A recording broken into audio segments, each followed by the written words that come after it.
Came here to say who won it from the jump. We came to get exactly what you want. Came here to say that you don't really want it with us. Yeah, we live, you know. We came here to say that you don't really want it with us. Yeah, the sports show.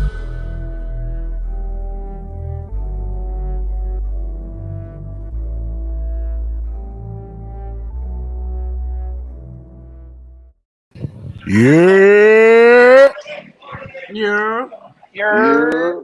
What the hell happened to the music? Why ain't get no music in my head? Because you're on your phone. That's a you problem. That sucks. I hate that. Gotta tap the button that says tap for sound. Vin, it's mandatory if you're a guest, you have to say Yerrr. Did he say girl? No, that's pretty good. That's better than Wilkins. What did Wilkins do? He's such a verbose guy. I figured he would do a good Yerrr. He just decided he doesn't want to say it. He doesn't even say it. Hey guys, how you doing? Yeah. He says fly, Eagles fly. Yikes. What's going on, ladies and gentlemen? Welcome back to episode 135 of the Yerrr Sports Show. I am your host, Big Baby, a.k.a. the soul of R&B. To my bottom left, we have the voice of a generation, Pete Rosado. What's up, everybody? Glad to be back. That's what's up. To the bottom right, we have Mr. Maxine Shaw, a.k.a. BK Matt. Can't call me that no more. Ooh. Can't call me that no more. He's Mrs. Aaron Rodgers. Wow. Thank you. Ooh. I'll take that. I don't give a fuck. I don't care. It's gang green time all day. NFL season. I don't know about that. Let's go. Aaron's going to hit him with that same Adam Schefter tweet. Lose my number. Thanks for trying. First of all, stop it. Yeah. We're not doing that. No, we're not taking no Aaron Rodgers slander, especially not from no New York Giant fans after I gave Daniel Jones that dumbass contract. Y'all can't tell me nothing tonight. I'm a Jets fan. What are you talking about? Like, I'm a Jets fan too, and I don't believe in Aaron Rodgers. What has this man done in the past 10 years to give you an idea that he's going to improve the Jets? Oh, we starting off right. Back-to-back MVPs. That's what he did. Okay, what does that mean? And did that equate to a title? Look, it's a team sport. That's what I'm saying. Okay, that's exactly right. You're 100% right. It is a team sport. And Aaron Rodgers is basically getting like a way better year. team than that Green Bay team ever did. But he's playing in a tougher division, in a tougher conference. Exactly. In the tougher conference. Did I say we are winning a Super Bowl? I just said I'm hyped for Aaron Rodgers. No, but you got that Super Bowl swagger right now. You're way too hyped for a guy who's coming in for 1 year. Yes, hold on, guys. I have that swagger. Guys, we'll get to it. We'll get to it. And once again, we have the Queen, 25K. Tay, what's going on, Queen? Not much. Working. And can't stop. Won't stop. She always working. Take that. And then we have a special guest today. Mr. Special Guest, Mighty Vin, please introduce yourself. Hey, how you going, everybody? My name is Vin Forte, aka Mighty Vin. I host Oddball with Vin Forte, which is a sports podcast. I also co-host WrassleRap with Mr. Emilio Sparks. So check those podcasts out. If you like what you're going to hear today from me, then go definitely download Oddball, subscribe on Apple, Stitch. You know where I get podcasts from. You're listening to one right now, so I need to tell you that. But I do a lot of to sum it up, sort of big topics in sports, sort of deep diving on bigger issues.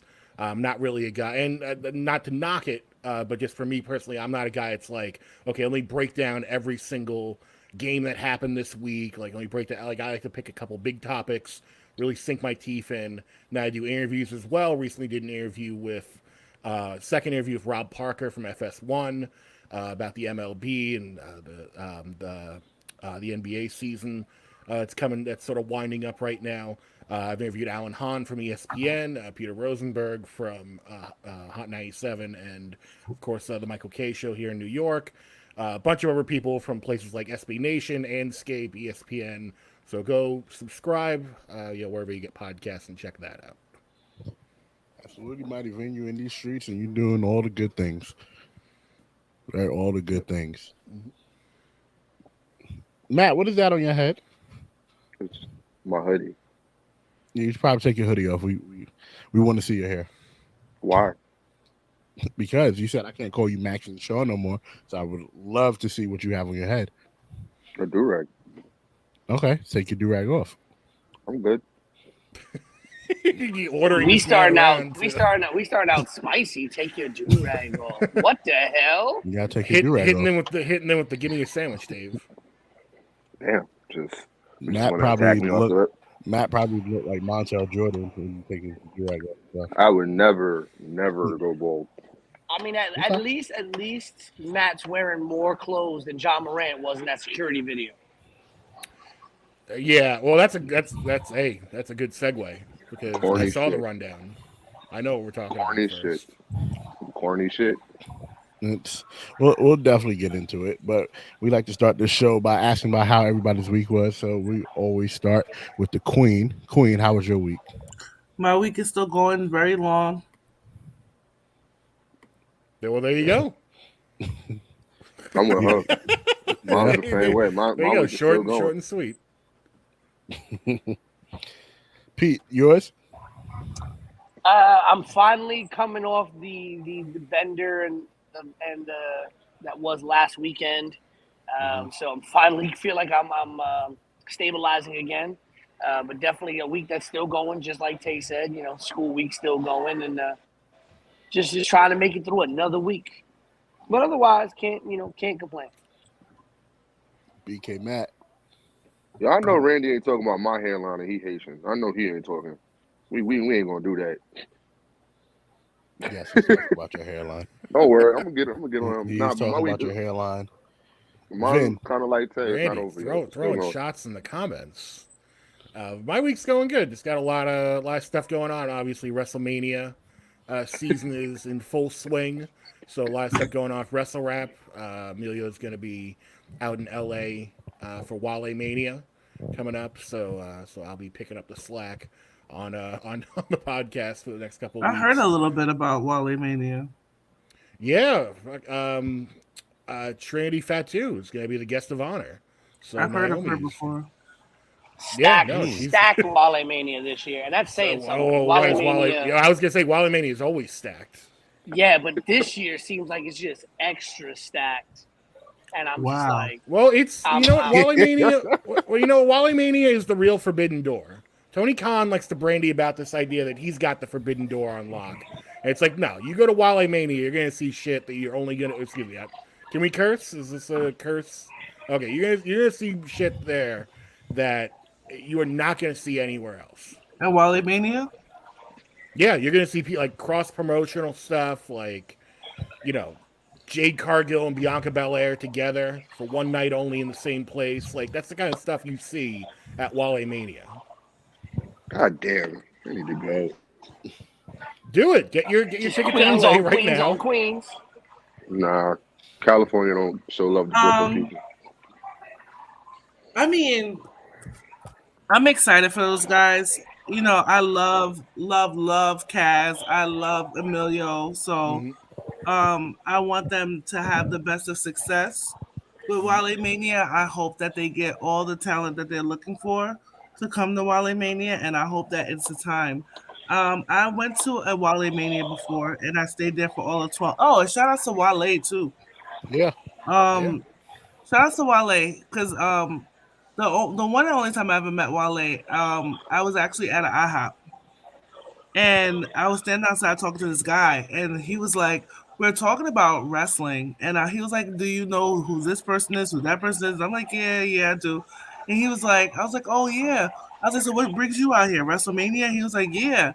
And I was like, "Oh wow." He's like, "Yeah, I do a big party every year for WrestleMania." I was like, "Oh, that's dope." I was like, "All right, brother, what's your name?" He's like, "Wale." I was like, "Oh. Okay." I had no idea I had a full-fledged conversation with this man. You should be ashamed of yourself. Damn. No, this was a year. When I tell you, this was years ago. And then also shout out to Peter Rosenberg. So I hope that Wale Mania is everything, especially for Emilio and Kaz.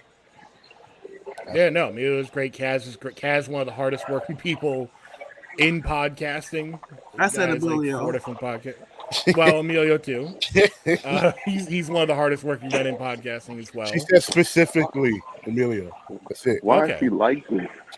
That's gonna be the next shirt. Why is she like this? Like for real. The Tay exclusive. Yeah. Shout out to the people in the comments. Shout out to Randy of Backstage Brawl. He's talking about Matt. He's saying ill to Eagle. Why is Matt not showing his face? But that was before. He told me to ask Matt if KD brought the Nets a championship. No, he didn't. And you know who else he didn't bring a championship to? The Knicks. All this talk of like, oh, Kate, like that. If I just see that stupid side talk clip and again, like, oh, KD, are you coming to the Knicks? It's like, I saw he went. As far as I'm concerned, he went all the way on the other side of the country. Mm-hmm. He didn't roll up to Madison Square Garden. He didn't go, oh, I like what the Knicks are doing. I'm gonna go pull up and see my friend James Dolan and sign a big check there. No, he went as far away from New York as you could get. Okay. Well, It is what it is. KD, Nobody wants you to know, be in New we said York. it before, you know. No, And he's made of graham crackers, and now they're finding finding it out.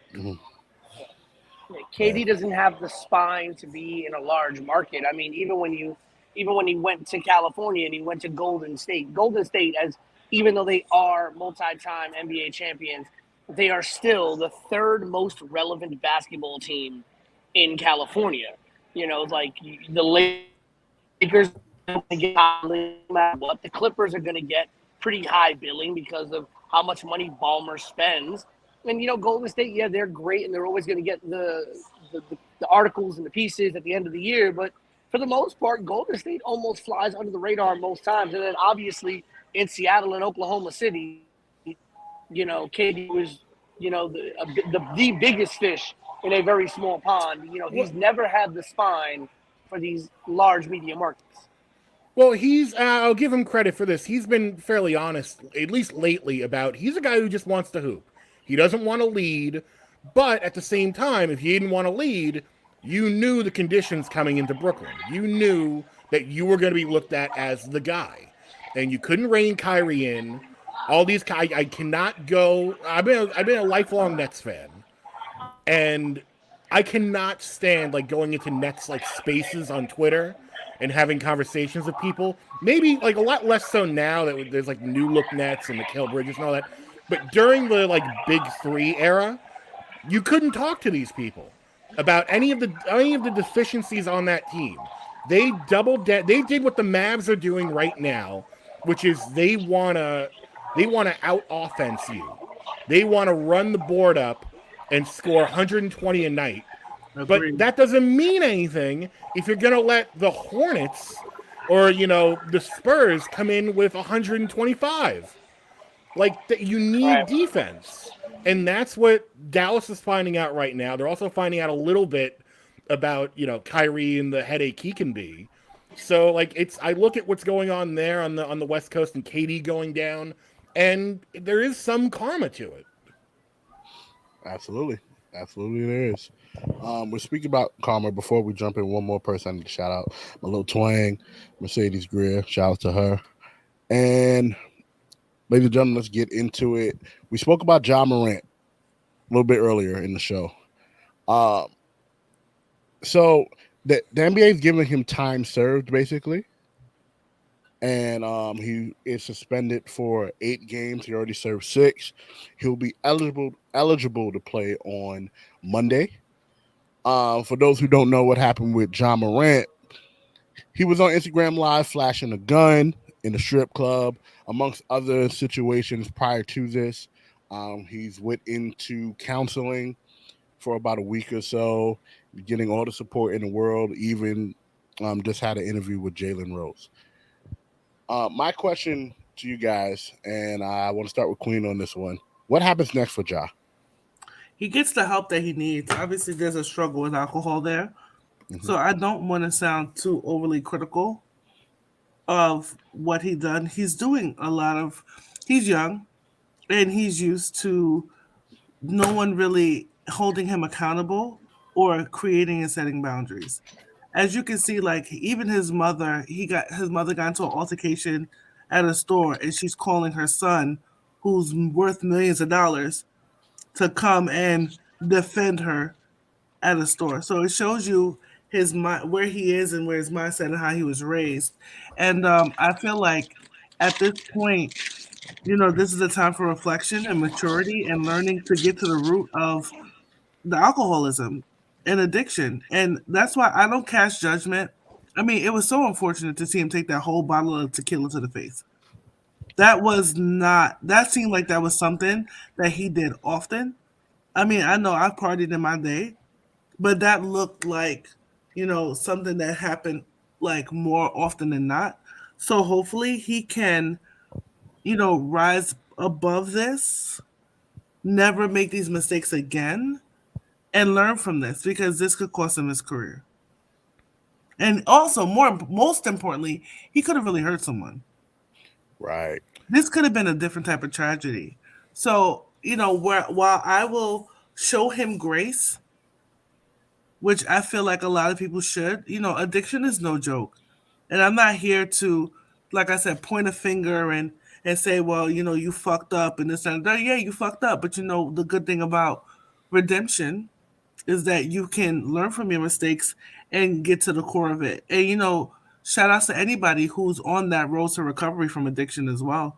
Because as someone who's seen others struggle with addiction, it's not easy. And, I hope that he finds the peace that he needs. Absolutely. Vin. Yeah, there's been a lot of moving pieces and pieces that are moving very quickly in this Ja Morant situation. And up until yesterday, when he did the Jalen Rose interview, I think a lot of people, not so much in the Twitter sphere and on social media, because you know how everyone gets, but by and large, a lot of the bigger media personalities, I think, have shown the appropriate amount of grace on this issue, where a lot of people have been like, like you were just saying, like, look, this is a mistake for sure. It's a bad look. Shouldn't have done it. We know there's been a lot of stuff bubbling under the surface with him and the Grizzlies for about a year now, a lot of different incidents. And at the end of the day, people are just in sort of a roundabout way, like, it's almost glad that it happened now when he's so young and no one got hurt, where this could be the turning point where this is the moment where he turns it around.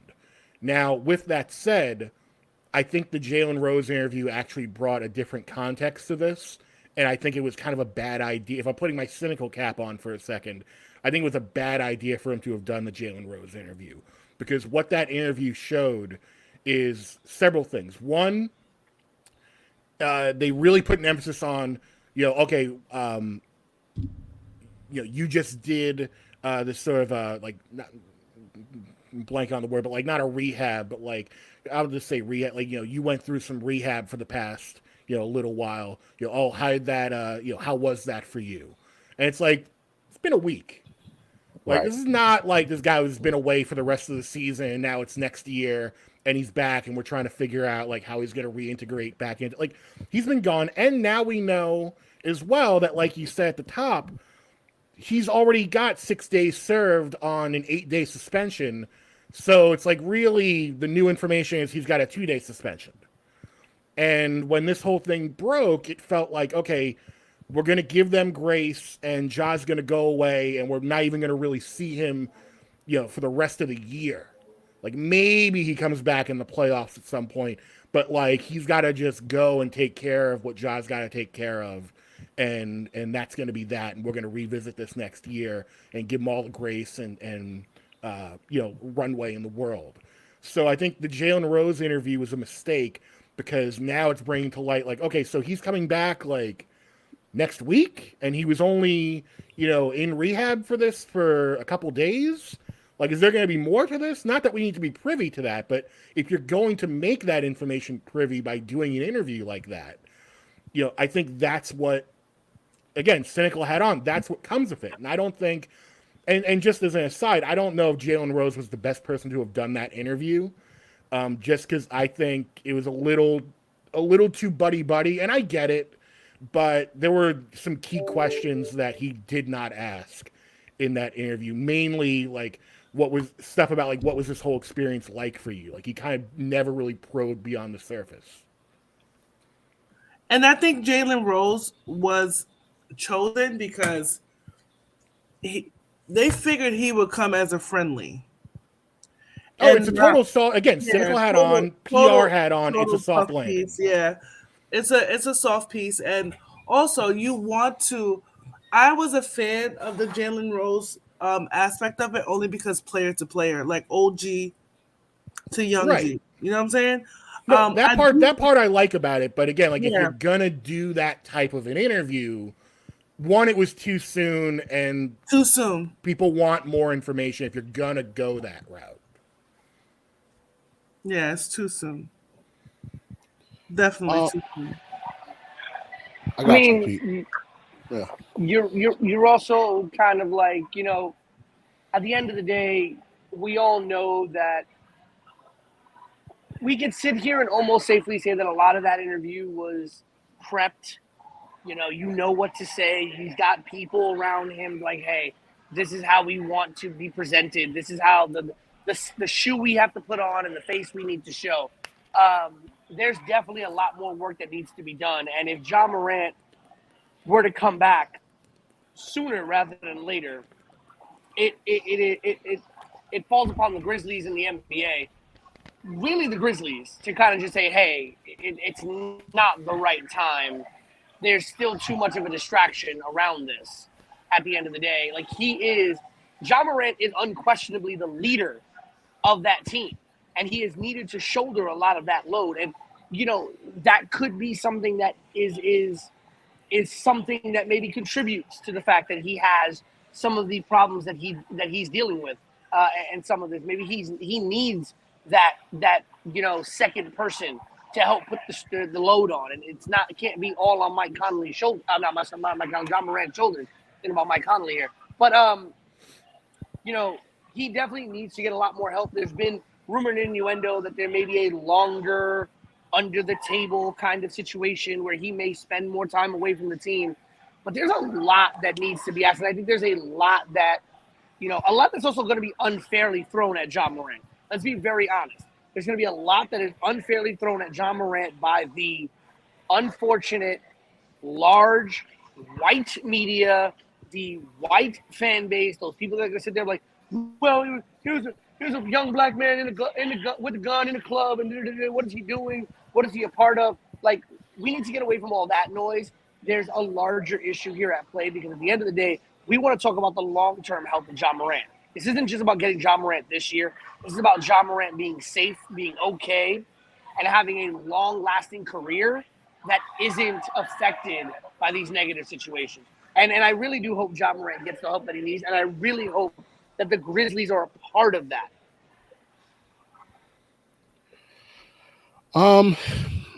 Okay, playing advocate here. Am I overstepping if I said that the Jalen Rose interview looked too much more of a PR stunt than it did an actual trying to get to the bottom of everything? No, I don't think you're overstepping at all. So yeah, again, it's. But then again, would anybody have given him the hard question? Because Stephen A. would have probably went in there soft. A lot of people would have went in there soft. I don't think Stephen A. would have went a little harder than Jalen, and I think you have the like I said, the OG Young G type of dynamic between the two. I do think it was I agree with Vinny that it was too soon. Because what could you have learned from this in a couple of days that could have made your perspective come across as authentic and meaningful? It's like it came across as, you know what, I fucked up. It's time for me to, you know, my publicist wants me to get on the news and kind of have a mea culpa at this point instead of after rehab.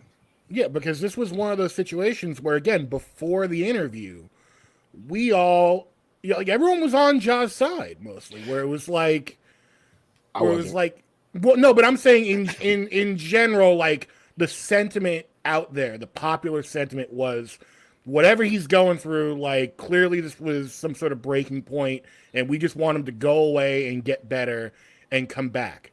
And by him coming back in like a week, that raises a lot more questions raises a lot more questions about the state of the Grizzlies and their involvement in all of this and what they know.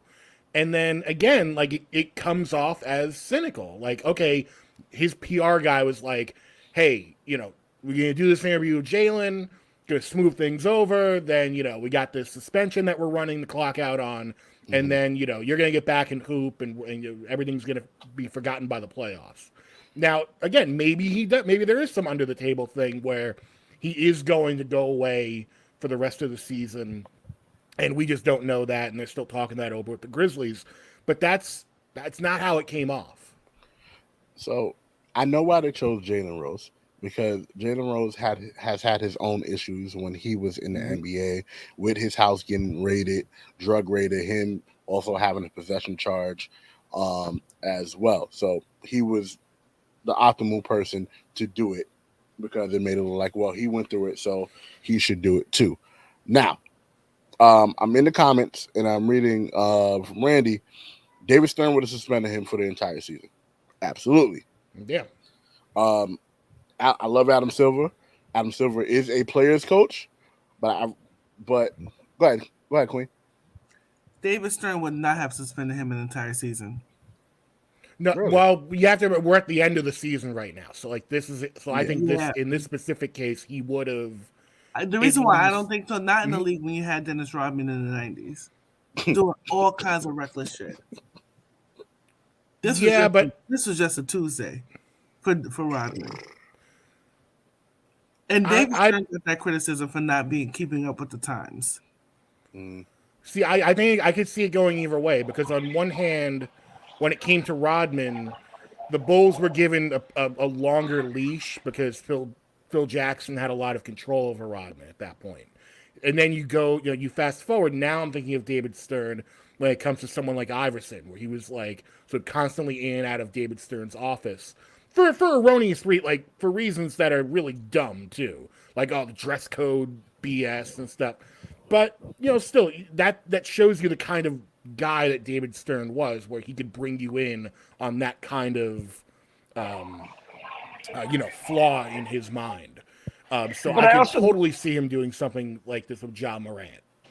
I also think it's we also have to remember, yes, Ja Morant has kind of made some dumb decisions over the last year, but by no means is Ja Morant considered to be a malcontent in the NBA. No, Ja Morant is not absolutely considered to be a problem. He's not like the Ron Artest, the Meta World Pieces, and the Allen Iversons that were considered to be habitual problems and habitual line steppers by people in the NBA. Ja Morant for a long time, for the last, year and a half, 2 years, was kind of being talked about as could this guy be the face of the future of the NBA?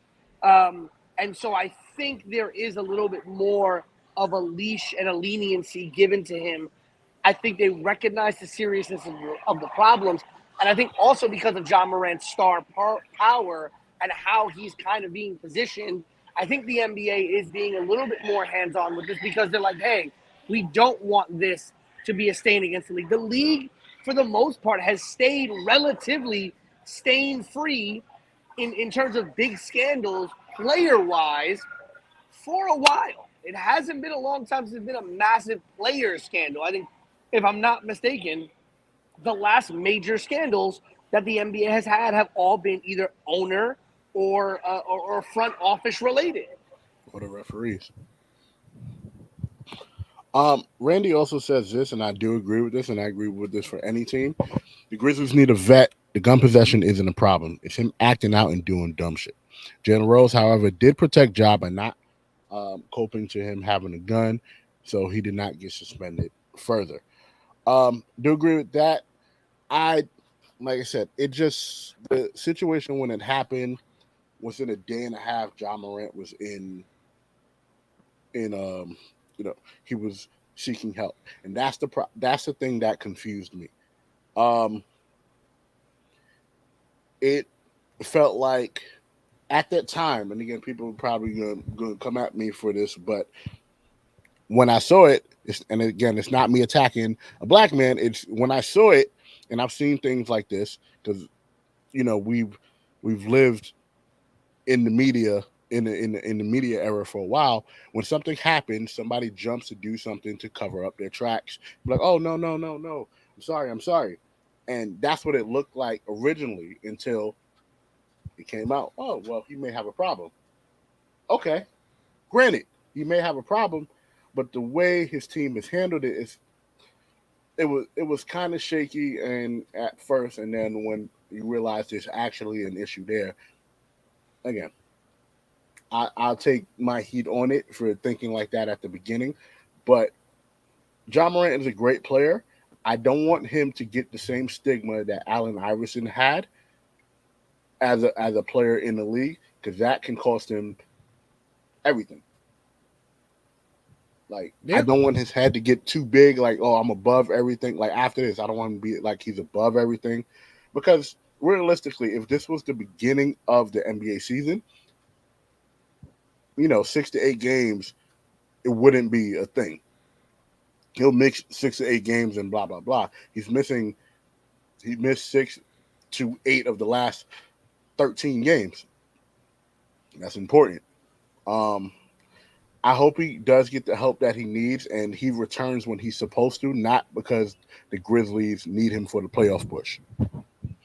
Yeah, I think that's really the bottom line on this. That okay, was the Jalen Rose interview? Yeah, the whole thing's been a little messy right now, but it'll be out of the news in a couple days, and it's good. And the next steps are going to be the most important steps, because is he gonna, like we were saying, come back 2-3 games from now? And it's going to be super weird, and we're going to be like, oh, he didn't learn anything, or the Grizzlies, we see the Grizzlies still having this sort of like, we got to pump our chest behavior, and or is he going to get better? Is this like a genuine contrition moment where, like, this is a kid who fumbled a little bit, and thank God it happened now, like we were saying, instead of later, and nobody got hurt. And he learns from this and can fulfill his potential to become the face of the league that we know he's probably destined to become. Absolutely. There's another conversation about and the gun. Thank God. Yeah. There's another conversation. Thank God about the gun. The gun issue wasn't his. Right. There's another conversation we're gonna have. I think that's dumber. Yeah. In actuality, I think that's dumb. No, that is dumb. You're not wrong with that, But what I meant by that is the fact, like, one of the biggest parts of the NBA investigation was like, okay, A, was that his gun? B, if it was his gun, was he traveling with it across state lines? And C, was he traveling with it? Was he bringing it to the arenas and carrying it with the team, around the team, and things like that? So the fact that all of that concluded that the investigation concluded that he wasn't. The NBA's investigation concluded that he wasn't. Right. Wink, wink, nudge, nudge. Yeah. Gilbert Arenas, anybody? Cowboy up. Gilbert Arenas was crazy for bringing it into the arena, even though other people were doing it. He just got caught. Gilbert Arenas got to stop podcasting because he's been having some weird takes lately.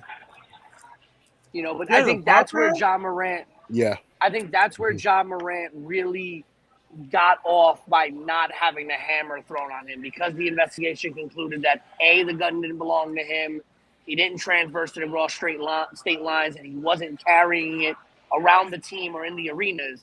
That's what really kind of saved him. And big ups to Ja for admitting, like, at the end of the day, that the gun wasn't his. Like, I was, because we know a lot of people would have been like, tried to keep that quiet. Like, no, I would have said the gun wasn't mine anyway. I would have said the gun wasn't mine anyway until y'all found it. Yeah. I'm like, wow, I've never seen that before in my life. Never, ever. Just never. Today was the first day I saw it. Wow, guns! I don't even know what that. I don't even know what that is. You saw I was holding it. I was holding it like this. Oh man. The NBA season is wrapping up. April 9th will be the last NBA game of the NBA season. That's when the play-in tournament begins. As of now, your top 3 in the Eastern Conference is the Bucks, the Celtics, and the 76ers. And the Nuggets the Kings and the Grizzlies in the Western Conference. Vin, how do you feel about these top three teams, and are they going to stay atop? I think in the East, it's pretty clear cut right now that those teams are going to stay pretty much where they are until the end. The West is a whole different ball game. You know, a couple games here and there can mean a big difference. People can jump all the way. I mean, look what the Lakers are doing right now. I'm not saying the Lakers are going to, jump to the number 4 seed or 3 seed or anything, but they've got a lot of wind at their sails right now that people didn't think they would have after the trade deadline. Mm-hmm. So, if they can make a kind of sweetheart run, think of the teams above them and what they can do. So the West is completely wide open. Then you've got, like we were talking about off mic, like the Kevin Durant stuff, where like, okay, what if he comes back? Like, he went down and some people overestimated, like, oh, what are the Suns going to do without Kevin Durant? Suns were in like 3rd, 4th place before Kevin Durant showed up. So, like, let's not pretend like the Suns didn't have a chance to. Yeah, they just got Devin Booker back too. And then you can't count out Golden State. Like, there's a lot going on in the West that you can't count out right now. Now, when it comes to the East, again, completely different story. Sorry, 76ers fans, I don't see it happening.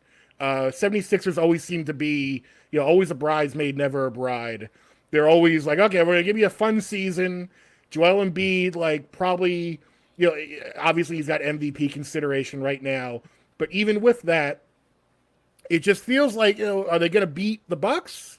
I don't think so. Are they going to beat the Celtics out? Like, maybe the way the Celtics have been playing a little erratically lately, but I think the Celtics are going to get it together by the time the playoffs roll around. I think for them, like, they're kind of, you see it's happen a lot where teams get this sort of like late season fatigue where they kind of put their foot off the gas a little, like it just happens. So I think the Celtics are going to get their stuff together. If I had to pick a dark horse, I would say like the Cavs could probably make some noise. And that would be the most interesting piece of the puzzle out of all of them. Because I'm not saying this is going to happen, but it could in the next couple of years. If the Cavs were to win a title in the next couple of years without LeBron, that would almost be as big or a little bit bigger than winning one with LeBron. Because that would show them that they can do it without needing a once-in-a-generation talent to get there. And that would sort of set them up for the next, 10, 20 years, like give them hope to spare in their tank for like a generation. So like that would be really interesting if they kind of made a run. But then you've got the Knicks below them and the Nets. I think the Knicks, they'll make a little noise, but I think the Knicks are going to be they're not really going to be a factor late into the playoffs. Nets, right. I think, are they're trying to hold on to that 6th seed, and I think they can. You're seeing the team coalesce right now. They're winning big games, but they're also losing games they should win. Like, they're figuring it out. They're in like a soft, what I would say like a soft rebuild mode. They're not fully rebuilding. Now we're seeing, Mikal Bridges, coming into, I'm not going to say all-star status, but he's certainly playing like an all-star lately. Right. And when, the trade first went down, a lot of people had this idea like, the Nets are now decimated. They got to go into a full rebuild. I don't believe that. I think they are conservatively right back where they were seconds before KD and Kyrie arrived, which is a great place to be because that means that they could attract someone else to come to them because they've got the depth. So I would not be shocked if they make some moves in the offseason, but that's for the offseason. They're not going to make a big run this year, or will they? Who knows? But I think that it's going to be the Bucks, and if I had to call it in the West right now, I don't know about the Nuggets. I just don't know. I would like to see the Suns making even though like I'm angry at KD because I'm a Nets fan, I would like to see the Suns and Chris Paul and Devin Booker get another crack at it. And me and Pete have said this on the show plenty of times, and Matt never wants to hear this, but prior to KD and Kyrie coming there, the Nets were a solid team. They definitely were. Yeah. That is. Let me, if you allow me to jump back on a soapbox for a second, because again, as a lifelong Nets fan, and this is where again I talked about like I can't talk to some other Nets fans during that big three period, because I would tell them that the period. most fun this team, because I would tell them, and again, as a lifelong Nets fan, the most fun I've had being a Nets fan in the past couple of years was that period right before KD and Kyrie showed up and a little bit after, like that first year that KD wasn't able to play, because they had depth. They had a bunch of guys that worked hard, could win against any team in the league on any given night.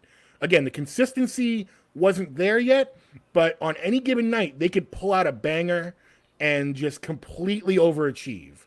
And it felt like they were building something. And then throughout the whole Big Three period, they traded that all away for big stars. They never improved on defense.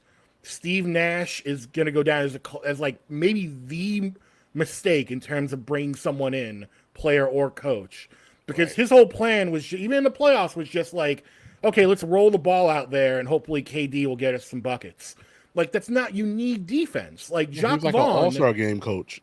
yeah, like Jacques Vaughn is a good coach. He's not a great coach, but you know what he is? He's a coach. He wants to play defense. He wants to draw up plays for this team. And that's all that team ever needed, and they didn't get it with Steve Nash. And, that caused a lot of dominoes to fall. And then, Kyrie caused them to get scared and go out and get Harden, and they trade away assets to get him. And then Harden left because of Kyrie. Kyrie's the linchpin to all of it, but like he's by far not the only domino that caused the whole thing to fall. He was the win, though. Oh yeah. Yeah. Oh yeah. I tell you one thing though, Queen was the first one to say it. That when they made that trade for Harden, that it wasn't going to work. It wasn't. I was apprehensive when they did. I was like, okay, I get it. Like, I'm hoping for the best because you brought in a former MVP. Like, it's James Harden, but at the same time, like, how many more? The Nets prided themselves on having a deep bench. Mm-hmm. How much of that deep bench are you going to keep giving away just to get superstars? You need to go out there. I mean, we got him for nothing, but like, you need to go out there and get Blake Griffin. Like, how many guys are we loading up on this team? Right. Queen, I know you've been really critical of the NBA, but how do you feel about how this season has gone, especially the last tail end of it? It's boring.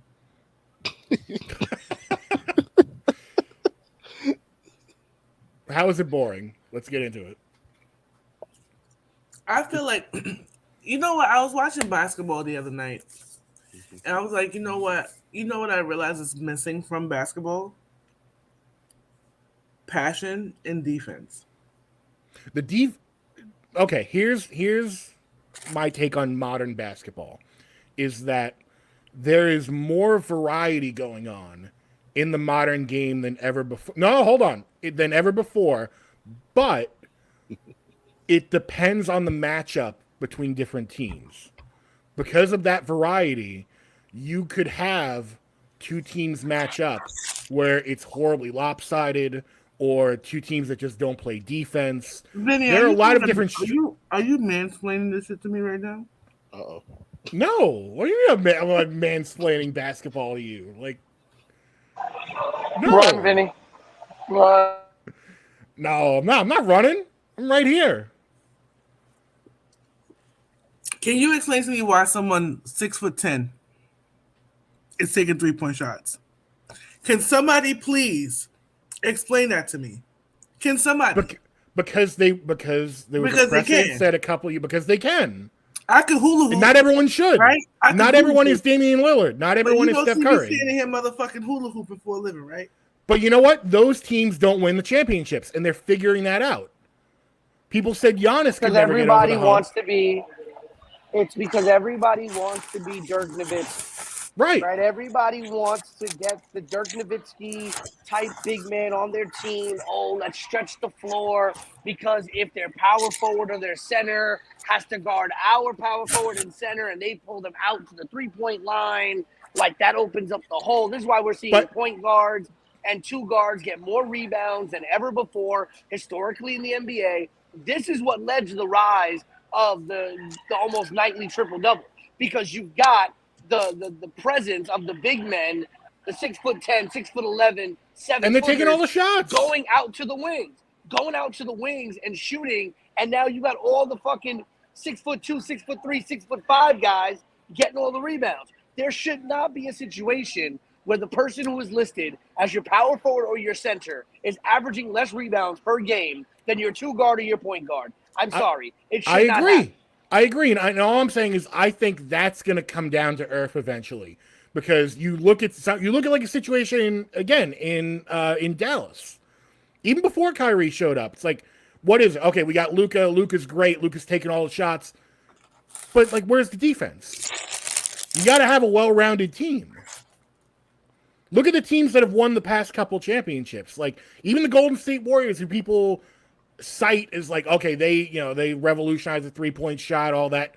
They still play defense. Like, they're not just throwing one guy out there to get all the shots and, a bunch of flotsam and jetsam, behind them just doing nothing, twiddling their thumbs. Like, But it's still been the highest scoring finals. I would say the last 10 years progressively have been the highest scoring playoff series, the highest scoring finals series of all time. I mean, we're not seeing those, we're not seeing in the playoffs defense being a staple like it used to be. We're not seeing those games where it's like, yeah, the Golden State Warriors can go out there and score 120, but then here comes the playoffs. They're going to score 105 and they're going to hold you to 95, and that's what's going to happen. And we can say that, like, the offensive prowess of players in the NBA is much more evolved and is much better. But at the end of the day, it really isn't. Everybody's doing the same thing. Okay, let's just talk dollars and cents here. There is a reason why in NBA betting circles, the highest bet, the most common bets you see nowadays are 3-point shots by players, right? How many 3-pointers? Like, it annoys me when I look at a stat line like last night for the Boston Celtics, and at some point in the fourth quarter, Jason Tatum was 0 for 8 from behind the 3-point line. Like, at what point do you take your game and start doing other things? Because you can be a dominant player in other ways behind just sitting behind the 3-point line and chucking up shots. Why is it, yes, and people will sit here and throw the stat at me, but 3-point field goal percentages are the highest they've ever been.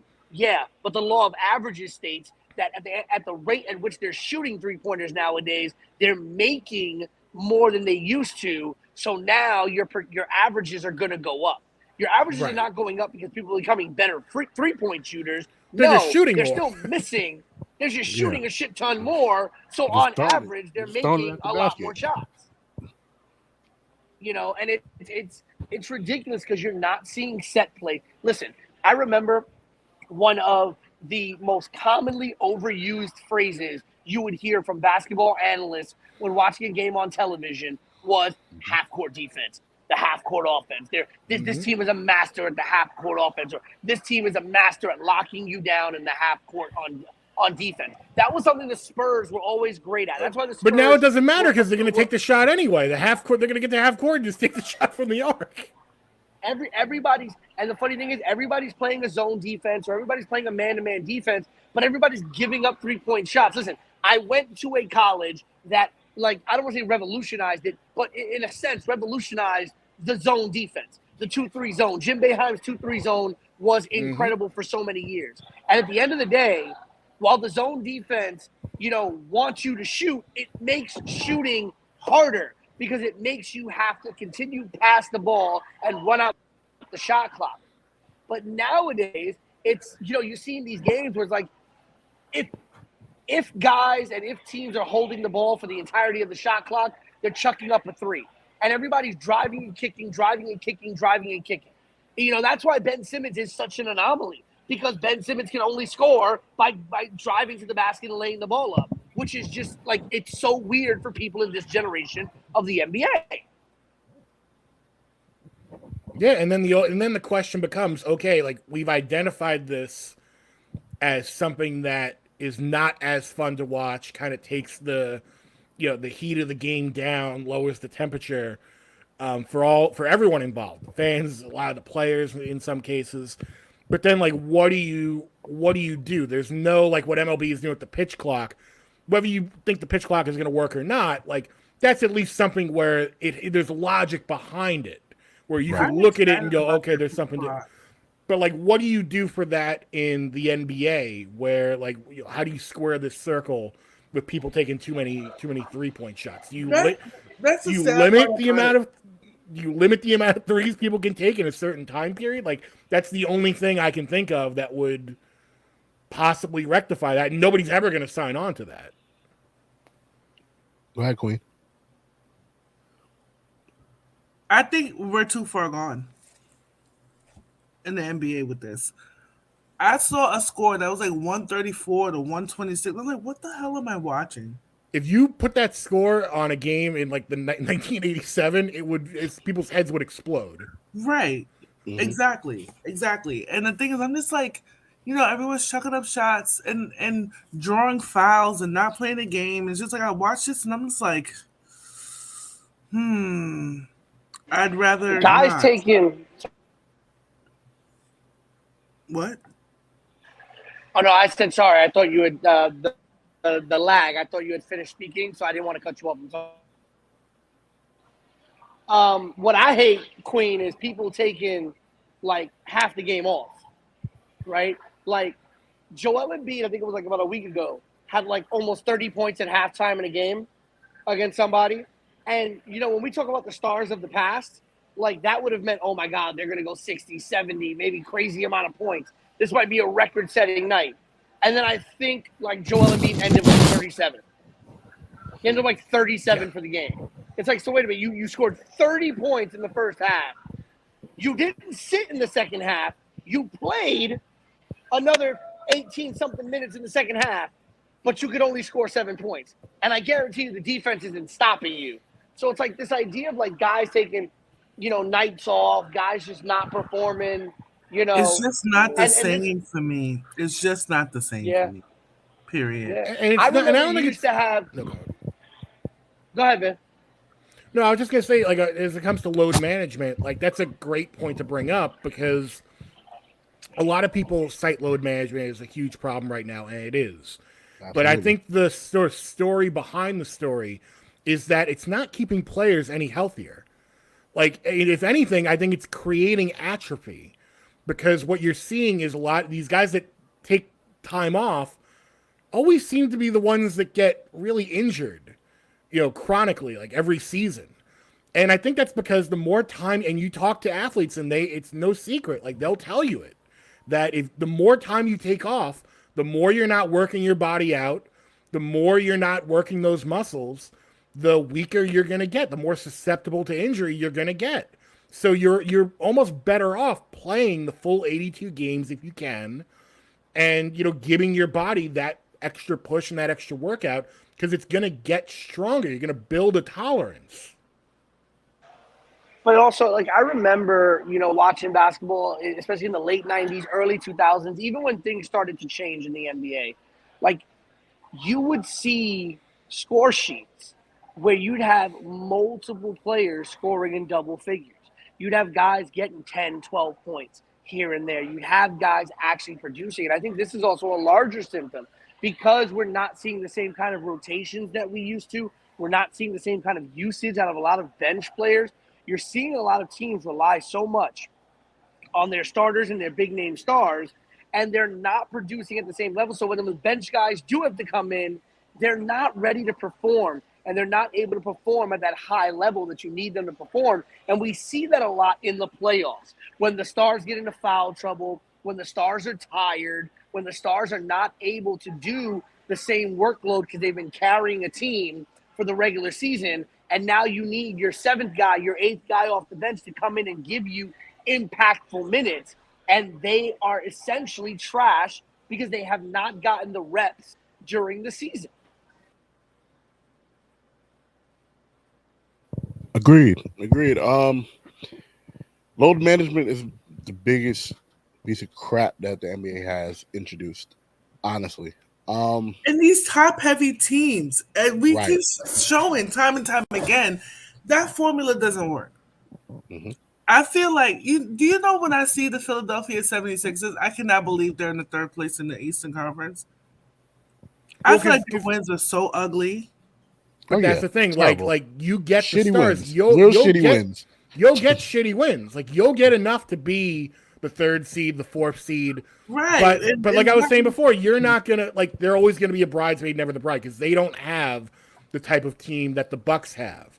Where like, yeah, Giannis is the star, but he's always got like these great role players around him, and he's an unselfish player. He knows when to kick it out to guys, like when to let other guys have the moment and shine. Like that's a team. Like a team's team is what the Milwaukee Bucks are. I cannot say the same thing for the 76ers, who have gone through this process over the past 10 years, quite literally, where they banked on just we want a couple stars. And now they've got Doc Rivers, Mr. Fool's Gold, who like somehow is finagling his way into another high-profile coaching job. Like he's not going to get them anywhere. Sorry, I went off on Doc Rivers. James Harden is trash in the playoffs, guys. So the Philadelphia 76ers are not going to do anything playoff worthy because James Harden is garbage in the playoffs. I don't care. I keep getting thrown. Oh, well, last time he was in there with the Nets, he was injured. Okay. What about the time before that when he was in the playoffs and he was playing bad? He went 5 for like 17. What about the time before that when he was in Houston where his whole team, including himself, went 0 for like 23 from the 3-point line in the closeout game? Also, let's not forget why was he injured during that Nets playoff series? Because he came into the Nets practices out of shape. He got into shape real quick, but he came in out of shape and had extra weight on his knees. Like, he did it to himself. The only time James Harden has been good in the playoffs was when he was part of that young big four in Oklahoma City and Seattle when it was Westbrook, Harden, KD, and a young Serge Ibaka. That was the last time James Harden was relevant and good in the playoffs. And then he disappeared in that finals.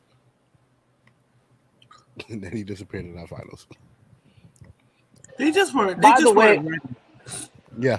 By the way, Dre, when you were talking about positioning in the East and the West, I do want to say I think a lot of what happens with this Ja Morant situation, I think is gonna really dictate where the Grizzlies end up in the West. Sacramento's young, but I don't think they're ready for something like this. I'm really intrigued by Phoenix because I think Phoenix has a really good team, even without Kevin Durant. But unfortunately, you can't discount the Warriors. They've been there. They've done that multiple times. They've weathered the storm with injuries multiple times. And there's just another gear that Curry and Clay and even, for lack of a better word, Draymond Green himself, there's another gear in the playoffs for those guys. In the East, I think, as you've all said, the top three is the top three. And I hate the fact that I'm going to say this. As a fellow lifelong Nets fan, I hate what I'm about to say. I think the dark horse in the East, even though I think they are really a second-round team, is the Knicks. And it's because I think exactly what I was just saying. Granted, it's been because of injuries with the Knicks. They've gotten a lot out of a lot of players on that team. Quickly can be good.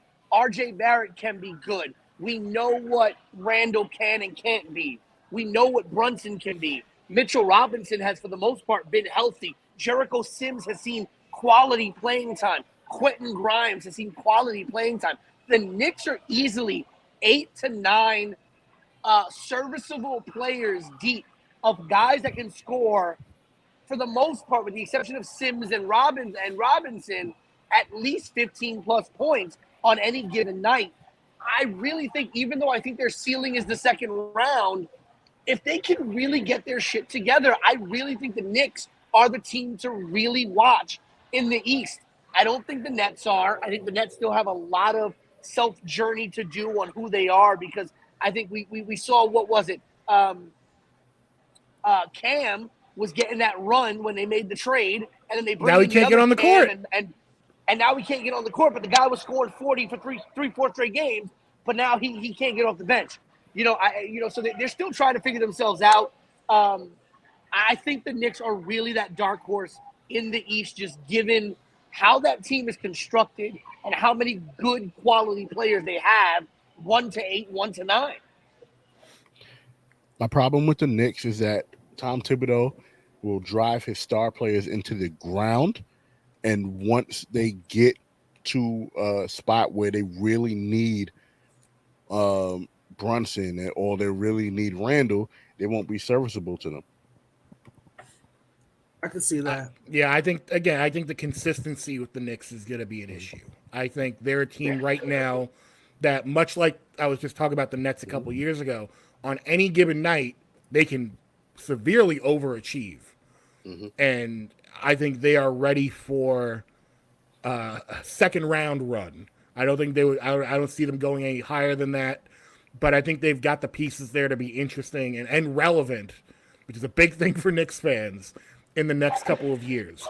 Although Knicks fans don't get too comfortable, because the one thing I do not like about the Knicks being very competent right now is the Knicks will win 2 games and all of a sudden Knicks fans will be like, "We're going all the way, baby." It's like, calm down. You're good. You're good. You're good. You're very good. But you ain't great yet. I think that double OT game against the Celtics was really a good measuring stick of, like, if the Knicks are actually producing up and down the lineup and they're playing at their best, they can be a force to be reckoned with. And that was also a game that, for most of it, they played sloppily and still were able to keep up with the Celtics. And again, that just goes to show, like, I worry about Tatum sometimes because of his shooting woes. What I love about them is I think, you have Robert Williams, who's really good, Horford, who's severely underrated, and Jaylen Brown, who I think does not get enough credit for how much he's carried that team. Because Jason Tatum, while he may be the biggest name there, has not been the most productive from a statistical standpoint. It's been Jaylen Brown. Mm-hmm. Moving forward from basketball, this topic I really wanted to get into, and us Giants fans have nothing to do with this. We have our quarterback. We're fine with what we got. We just acquired a tight end with a 7th round pick, so we cool. We good. I don't think we're much better. If Waller stays healthy, but I think we'll be more consistent this year. I think if Sterling Shepard stays healthy, who re-signed with us today, or yesterday, I think we have a chance to make it out the wild card round. The Giants definitely do need, I think, at least 1 or 2 more receivers, though, Tay. I think Waller was a good pickup, but Waller has injury history himself. But I think if Waller's healthy, Waller is probably the best tight end the Giants have had since Jeremy Shockey, if Waller is healthy. Agreed. Sterling Shepard, if healthy, can be really good. But, again, we can't really depend on him being healthy. I think the Giants definitely do need 1 or 2 more receivers. I think Saquon can have another very good year. I don't know how much gas Saquon truly has left in the tank. I do think you overpaid for DJ, but you had to, and I think you guys got a very good quarterback. I like the moves the Giants have made. I like the culture the Giants have been building in that team. But the Giants definitely need to either draft or trade for at least 1 or 2 more receivers to really start building that team. But the Giants are scary. I think the Giants, if they stay healthy, can be scary. Yes, I agree. Yo, these Instagram algorithms be effing me up, man. What are they showing you? What you got? Is it Zeke Elliott in a Giants uniform? No, it's this little girl. Not. I type it in the chat. Type it in the chat. Which, by the way, Zeke Elliott getting cut by the Cowboys just made me laugh because I'm like, wow. So we gave this man all that money and he was a bum for 3 years. And then you sit here and you're like, we're going to cut him and eat all that money. When everybody and their mama said, Zeke, anybody who had a brain that wasn't a football sympathizer or Stephen A. Smith saying, give that man his money. Man. Everybody said it was not worth it to sign Zeke Elliott to that kind of a contract. Everybody. Yeah. It definitely definitely wasn't worth him. And as I always say, when the Cowboys do Cowboy things. Oh, yes, Zeke Elliott. Oh. Hello. All right. Some cheeks going on I need there. to see ID. I need to see ID. I need to know. It's not a child. I can clearly see it now. I would never, first of all. Good boy. I don't trust it. I don't trust it. Pete, we really don't talk about I don't trust it. I've been to DR. I've been to DR where you have to ask a 14-year-old and a 40-year-old for ID because they both look the same. I'm sorry. I can't. I don't trust it. That was my Instagram algorithm. Well, another person that I don't trust is Aaron Rodgers. Oh, that's what we get into. That's what I was leading up to. I just wanted to give the Giants some love before we got here. Since you two I do want to say that Daniel Jones and Saquon Barkley deserved another shot this year. Yes. Under Brian They did. Daboll. But just not $40 million for Daniel. I mean, so fucking what? I mean, who else was they gonna fucking get? Lamar Jackson. We had no chance. We have no. We don't got enough money for that. We don't got enough money for that. They could have gotten Baker Mayfield. Tay goes away. Tay just gave me the look. The Baker Mayfield look. Yeah, you can have that. The Jets could have got him too. She gave you the old Baker goodbye. Well, he got signed by Tampa Bay. We know. Tampa picked him up. He could have belonged to y'all. But I do want to get into this whole Aaron Rodgers ordeal. And I'm saying it's an ordeal because there has been no pen to paper with Aaron Rodgers as of yet. But he is basically making moves or trying to make moves for the New York Football Jets. Vin, how do you feel about what's going on with your team? How do you feel about Aaron Rodgers in general?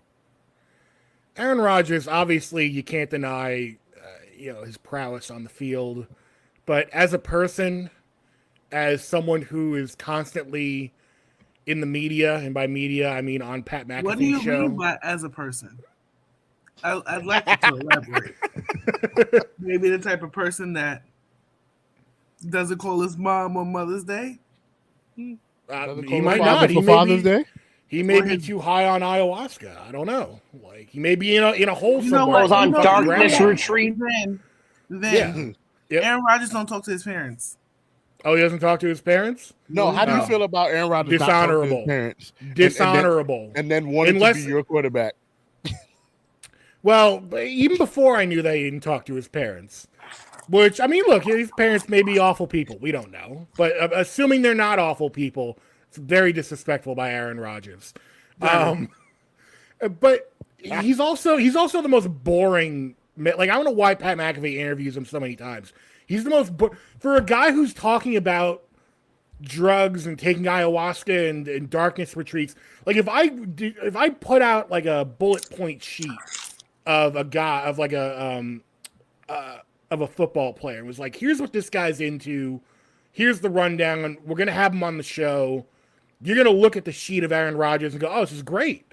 This guy's gonna talk about taking ayahuasca in the woods and going into the darkness. We got a lot to work with here." And then you hear him, and he's the most. But you could use him to put your child to sleep. Like, he is the most boring man I have ever heard give interviews, and he's dragging this process out. I mean, Green Bay technically is dragging it out. But Green Bay is the problem. But he ain't helping with the whole like I gotta go in the darkness retreat. He what he did was he definitely not helping. He put his kit and caboodle on the table. It was like, look, I want to go play for the Jets. Green Bay, what you gonna do about it? And now he's making demand, which I get. He's making demands of the Jets because he wants people he's comfortable around. It's not unheard of. It's logical. Purportedly. But also, I think just in general, I know people brought up the Lamar Jackson.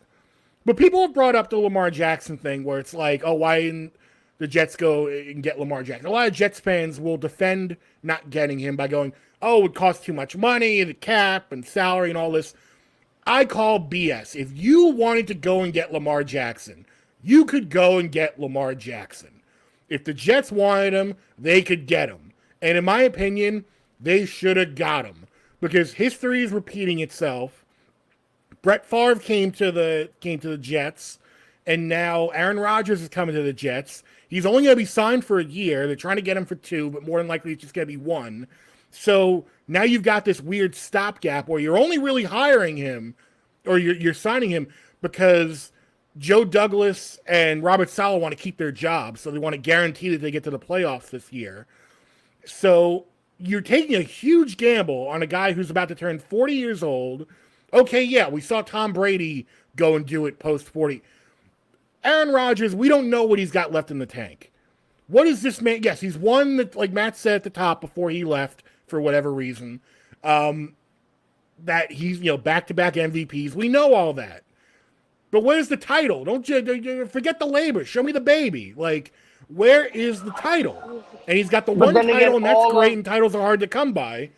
But you're taking a big risk when you could have got Lamar Jackson and been set up for the next 5+ years. And you're not wrong, Vin. But the only thing I'll nick you on is like I could say the same question about any of the quarterbacks the Jets could have gotten out and gotten, right? Because none of the quarterbacks they were getting was named Patrick Mahomes. None of them was named Joe Burrow. None of them were named Tom Brady. Right, so where are their titles, right? Right, but at the end of the day, here's the thing. Listen, I have been a Jets fan since Testaverde was our quarterback. I have been a Jets fan through the Chad Pennington years, who was my all-time favorite Jets quarterback, bar none. I sat there and watched Wayne Corbett kill himself on the field, concussion after concussion. Oh, I wake up every morning with a big bowl of Corbett Crunch. Are you kidding me? Right, And so I rode for my Jets for a very, very long time. I understand why we went after Aaron Rodgers. Now, the logistical reasons as to why we don't go after Lamar Jackson, he is a restricted free agent. Any team that would sign him would probably have to super overpay him so that the Ravens don't match that contract, because the Ravens have the right to match any contract he is offered. Also with that, he has a non-exclusive franchise tag to where he can accept any deal. The Jets would have to any team would just have to send 2 first-round picks for him, as well as. Well, that's what I said. The Ravens, the Ravens have the right to match any offer. So that means that any team that would have tried to sign Lamar Jackson would have probably had to give him a ludicrous contract that would have severely overpaid him for the Ravens to be like. No, and nobody wants to give him the guaranteed money. So right, that's we're good. We'll take your 2 first-round picks. I still would have taken Lamar Jackson, as Vin said, for the security of it. But honestly, Vin, I'm going in another direction. I didn't want Lamar Jackson. I'm okay with Aaron Rodgers. I'm worried about what the compensation package is going to be, but I didn't want Aaron Rodgers either. You know who I wanted? Who? I wanted Derek Dan Carr. Yeah. Yeah, I can't disagree with that. Like, Derek Carr would have been good too. You know how Dre feels about Derek Carr. Why? Yeah, but I wanted Derek Carr. Derek drive off the road, bro? Like, no. Here's why. Because Derek Carr would have done 3 things. 1, he would have brought stability to that franchise at the quarterback position. 2, he would have done exactly what Vin said about Lamar Jackson, just not as much time as Lamar, but he would have given the Jets more than 3 years at the quarterback position. And this is the big one. Derek Carr, the same way he's done in every stop he's been in the league, would have been okay with understanding that his time in the NFL is on the back end, and he would have been okay with when the Jets draft a quarterback not named Zach Wilson, getting whoever the future is going to be ready, right? The only reason why Derek Carr did not do that in Oakland is because he was essentially unceremoniously let go by Josh. I don't know how he has a head coaching job, McDaniel, right? At the end of the day, that's the reason there. But Derek Carr would have brought stability, would have given us the years, would have allowed for that young team to grow with a non-diva starting quarterback. Because at the end of the day, Garrett Wilson is now likely going to have to play second fiddle to Alan fucking Lazard, to whoever else the Jets bring in. He wanted him here. He burned that goddamn cheesehead, and he wanted him here. Oh no, that's right. I get that. That's what I get that. But my goal, if I'm the New York Jets, is Garrett Wilson being a number one receiver for me. My goal for the New York Jets is making sure that Breece Hall is a number one running back for us. That's what I want to do at the running back position and at the wide receiver position. But what is Aaron Rodgers going to do? Aaron Rodgers is going to want to get his boys the ball, whoever it is. And now the list, I'm okay with Lazard. I'm okay with Mercedes Lewis. Okay. I am even okay slightly with Randall Cobb as a third or fourth receiver. But God, I do not want us signing Odell Beckham Jr. And the reason simply is this. The amount of money, the amount of guaranteed money he will command on that contract will lock up our cap situation to such a point that Garrett Wilson and Breece Hall will not be able. Because here's the thing. They're not going to get re-signed. Those are two players who are going to get and should deserve restructured contracts. And the Jets are not going to be able to do that if they sign a guy like Odell Beckham Jr. who is going to command guaranteed money on the cap. Well, again, this is the stuff that I like to talk about on my pod, where it's like the story is Aaron Rodgers coming to the Jets. But what Pete's talking about right now is the story behind the story, which is Derek Carr would have absolutely been better because with Aaron Rodgers, the gamble is you're putting all your chips in the middle of the table right now. You are banking on winning a Super Bowl this coming season. So if you don't do that, you're probably taking those hits to your cap space. You are taking those hits to salary. You are taking those hits to, again, like you said, if you draft a new quarterback, you think Aaron Rodgers gives a shit like what Zach Wilson's up to, or like prepping him or anyone else who's going to come in to be the future of the Jets? He doesn't care. But Derek Carr maybe recognizes that a little more. Maybe he's more willing to recognize his limitations and be that guy who's going to mentor someone on the come up. Aaron Rodgers ain't doing that. He's a diva. He wants his guys on his new team, and he wants to win a championship this year. And if that doesn't happen, Jets are screwed. Jets might be screwed for a little while again. Who are the Jets playing? Tough conference. But be that as it may, I know I've been very, very, very critical of Aaron Rodgers over the past, 3 years? Because he doesn't speak to his parents. And I feel like it's weird when you don't speak to your parents. Like, I think it's strange. It's a strange thing. Like, I'm so tired, guys. That's why I'm losing my chain of thought. And I broke down and got Wendy's for the first time. No, listen, I was just going to say, you were making me hungry this whole time. I see you snacking on Wendy's over there. I want a spicy chicken sandwich. My usual diet consists of none of that shit that she's none eating. Of that I was eating and drinking right then. I normally eat very clean, but today was just the day that I had to treat myself. But no, you've got to give in. Look, I've been trying to lose weight for a couple months now, and I had some nice salmon for dinner, but I know that you should allow yourself to give in, but know that it's not going to blow up your entire month. That you can put a day or two aside to be like, I'm gonna have the Wendy's, but you don't let it blow up your entire week. You don't let that spiral you out of control. I work out 2 hours every day. Oh, you can eat whatever. You can eat Wendy's all day. Go indulge in the Wendy's then. Get that chili. Get that baked potato. Get those spicy nugs. Don't do none of that shit. Do it. Nah. Get the frosty. Dip your fries in the frosty. Do all of it. I've done that before, and it was actually really good. Don't do it no more. I've been really critical of Aaron Rodgers over the past few years. I do feel like the Jets do get better with Aaron Rodgers and his cronies. Mhm. I do feel like they have a tough schedule coming up this season. They have one of the toughest schedules in the league, especially in the AFC. But I do feel Aaron Rodgers is a regular season quarterback. Yeah. And I wouldn't feel disagree with that. Yeah, he's a regular season quarterback. He's going to give you MVP level production. I do feel like they are trying to mimic the Tom Brady recipe with the Tampa Bay Buccaneers that year one, in hopes that it'll shake out with a Super Bowl win for the Jets, right? And to be honest, I do not have a bad feeling of the Jets for this season with Aaron Rodgers. I feel as if they get Odell Beckham Jr., I feel like that's when it's going to get a little weird. Weird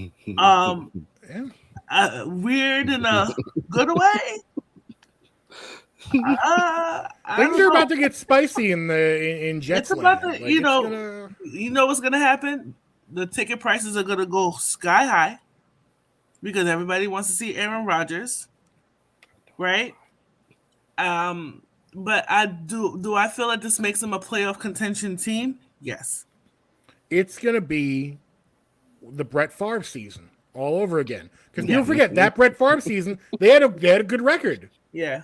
They were what, like 8-4? They had a good record. Yeah.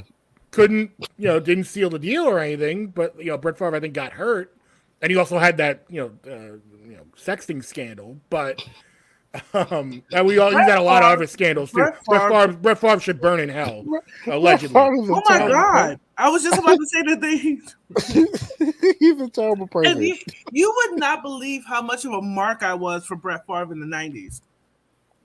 Like, Brett Favre and those Green Bay Packers made me fall in love with football again. And then it was work done with the Tampa Bay Buccaneers at the time.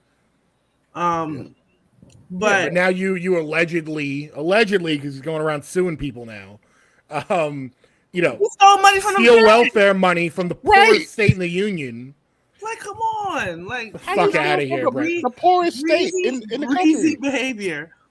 Greasy behavior, but his pedigree in the past does not, for me, surprise me at all.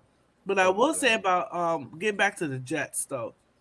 I think at first I was like, Derek Carr, maybe, but does Derek Carr make you better?